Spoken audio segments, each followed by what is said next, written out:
Après l'expiration de l'ultimatum de la CEDEAO exigeant le retour au pouvoir du président déchu, la journée de lundi a été marquée par le calme à Niamey au Niger. Les dirigeants ouest-africains se réuniront à nouveau jeudi à Abuja, capitale du Nigeria, pour discuter de la situation au Niger 2 semaines après le coup d'État. De nombreuses voix africaines, dont celle du chef de la diplomatie malienne, ont rejeté ces derniers jours l'option militaire. Washington souhaite donc privilégier une solution diplomatique. Le secrétaire général des Nations Unies a également exprimé son plein soutien aux efforts de médiation en cours.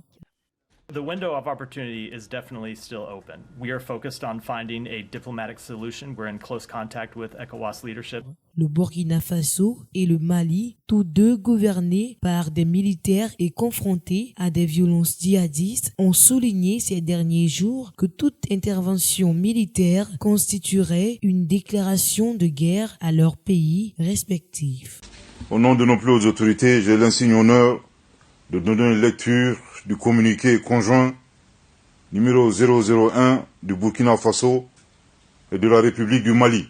Communiqué dont la teneur suit.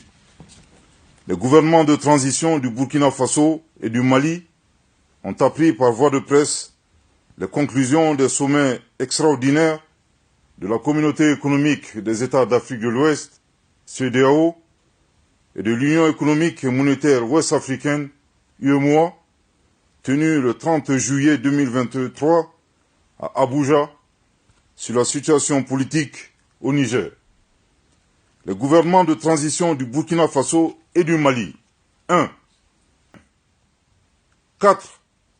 Avertissent que toute intervention militaire contre le Niger s'assimilerait à une déclaration de guerre contre le Burkina Faso et le Mali. Je répète. 4. Avertissent que toute intervention militaire contre le Niger s'assimilerait à une déclaration de guerre contre le Burkina Faso et le Mali. Je répète pour une dernière fois. 4. Avertissent que toute intervention militaire contre le Niger s'assimilerait à une déclaration de guerre contre le Burkina Faso et le Mali.